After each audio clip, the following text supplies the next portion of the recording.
کہ وہ اس وقت ان کا لکھا ہے کہ وہ تو مجھے وقت نہیں دے سکتی تھی، لیکن پھر بھی میں نے چاہا کہ ان کی لائف کے متعلق میں کچھ مختصر سا جان سکوں۔ بہرحال لتا جی سے سلام دعا کے بعد انہوں نے لکھا ہے کہ میں نے سوال کیا کہ لتا صاحبہ اگر آپ برا نہ مانیں تو ایک سوال ہے میرا، ان کا جواب آپ دینا مناسب جانیں گے یا نہیں؟ تو انہوں نے کہا کہ جی بالکل کہیں۔ تو انہوں نے کہا کہ میں نے لتا جی سے سوال کیا کہ لتا صاحبہ آپ نے آج تک یہ شادی کیوں نہیں کی؟ کیونکہ یہ میڈیا والوں کے لیے بلکہ پوری دنیا کے لیے یہ ایک معمہ بن گیا ہے کہ لتا جی نے آج تک شادی کیوں نہیں کی۔ تو صحافی صاحب نے یہ لکھا ہے کہ میرے اس سوال پر لتا جی مقامی ہندوستانی عورتوں کی طرح کچھ دیر تک ہنسی، پھر انہوں نے جواب دیا کہ آپ بھی یار بڑے سادے ہیں، جو گھریلو لوگوں کی طرح سوال کرتے رہتے ہیں۔ پھر انہوں نے کہا کہ لتا جی کا جواب یہ تھا کہ میں نے اپنی پوری لائف فن کے لیے مختص کر دی ہے، اور اس کے ساتھ ساتھ میرے چھوٹے بہن بھائی ہیں، میں ان کی ایز اے مادر یعنی ماں کی طرح پرورش کرتی رہتی ہوں، تو اسی لیے فن اور ان لوگوں کی پرورش میں اس قدر مصروف رہی کہ مجھے شادی کرنے کا موقع ہی نہ ملا۔ تو یہ میڈیا والوں کے سامنے اور دنیا کے سامنے جتنے انہوں نے لائف سوالات کے جوابات میں جو لکھا ہے، جو کہا ہے، وہ یہی جواب ہے۔ بہرحال میں کہتا ہوں اپنے ذہن کے متعلق کہ آج تک یہ واقعی ایک معمہ بن چکا ہے کہ لتا جی کو آج تک شادی کا اتفاق کیوں نہ ہوا۔ لیکن اس پر بھی میں نے کچھ ایک انگلش اخبار میں پڑھا تھا کہ جیسے کہ میں نے کہا کہ ایک کرکٹر تھے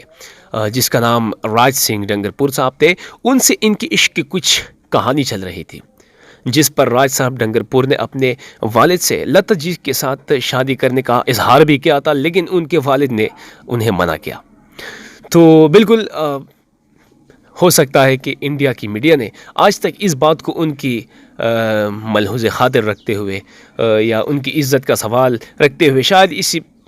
اسی کو پرسنل انفو میں دھکیل دیا ہو اور اسے ابھی تک ہائڈ کر رکھا ہو۔ تو خیر اس بات پر ہم آج تک نہ بحث کر بیٹھے اور نہ ہی اس سوال کے متعلق ہم نے آگے کچھ جانا۔ ان کا اصل نام، چونکہ میں نے ویڈیو کے شروع میں یہ کہا تھا کہ ان کا اصل نام تھا ہیما منگیشکر، لیکن ان کے والد صاحب چونکہ وہ بھی ایک اداکار ہی تھے، تو ایک سٹیج اداکارہ جس کا نام لاتیکا تھا، انہی کیٹیگری کا تھا، تو ان کے پرفارمنس سے متاثر ہو کر ان کے والد صاحب نے ان کا نام لتا رکھ دیا، جو آج تک انہیں لوگ لتا لتا کہہ کر پکارتے رہے ہیں۔ اور اس کے ساتھ ساتھ ان کا پہلا گانا سن 1942 عیسوی میں ایک مراٹھی فلم تھی جس کا نام تھا کٹی حسن، اس کے لیے انہوں نے گایا تھا، لیکن وہ گانا آج تک ریلیز نہ ہو سکا۔ یہ بھی انڈیا کی میڈیا کی طرف سے ایک معمہ ہے اور آج تک ایک معمہ چل رہا ہے، اور اس بات کو بھی شاید کہ انہوں نے پرسنل باتوں کی طرح چھپا رکھا ہو کہ یہ ان کا پہلا گانا آج تک ریلیز کیوں نہ ہو سکا، حالانکہ وہ سروں کی ملکہ تھی اور سروں کی شہزادی تھی، لیکن ان کا وہ گانا آج تک ریلیز نہ ہو سکا۔ بہرحال انہوں نے قریباً 50,000 سے زائد انہوں نے تقریباً 14 زبانوں میں مختلف گانے گائے۔ یہ بھی اس وقت منہ کی بات ہے کہ 50,000 گانے کوئی بھی بندہ گائے یار۔ ہمارے مقامی سنگر حضرات جو ہیں وہ کوشش کرتے رہتے ہیں کہ ان کی آئٹمز کی جو کوانٹٹی ہے وہ 1,000 تک پہنچ جائے، تو وہ بھی بڑے مشکل سے 3-4 سالوں میں انہیں یہ توفیق ملتی ہے، لیکن 50,000 کچھ ایسا نہیں ہے کہ بس ویسے منہ کی بات ہے۔ تو انہوں نے پوری لائف میں 50,000 گانے کمپلیٹ کیے۔ واہ جی لتا جی کیا کہنے۔ اور اس کے ساتھ ساتھ ایک تو یہ ہوتا ہے کہ بندہ صرف کوانٹٹی کی طرف متوجہ ہو کر اس کے پیچھے اس کا تعاقب کرتا رہتا ہے، نہیں بلکہ ان کی آواز بھی ایسی آواز تھی کہ جیسے میں نے پہلے کہا کہ برصغیر پاک و ہند کی سرزمین پر اس جیسی آواز نے آج تک دوبارہ گردش نہ کی، اور نہ ہی وہ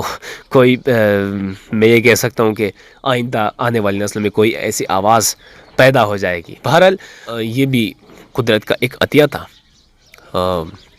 جن کا انتقال ہوا اور بالآخر وہ بھی ہم سے بچھڑ گئی۔ بہرحال میں اللہ ریسٹ ہر سول سیف۔ تو میں امید کرتا ہوں ہماری آج کی مختصر سی ویڈیو آپ سب کو بہت پسند آئی ہوگی، اور پسند آنے کے ساتھ ساتھ آپ لوگوں سے گزارش بھی کی جا رہی ہے کہ آپ لوگ میرے اسی یوٹیوب چینل کو سبسکرائب کر لیں اگر آپ لوگ فرسٹ ٹائم میرا چینل دیکھ رہے ہیں. اس کے ساتھ ساتھ میری دیگر ویڈیوز بھی دیکھا کریں. ہمارے اگلے ویڈیوز کا انتظار کیجیے گا اور اپنے میزبان خالد رحمان کو تب تک اپنی دعاؤں میں یاد رکھیے گا. اوکے, اللہ حافظ.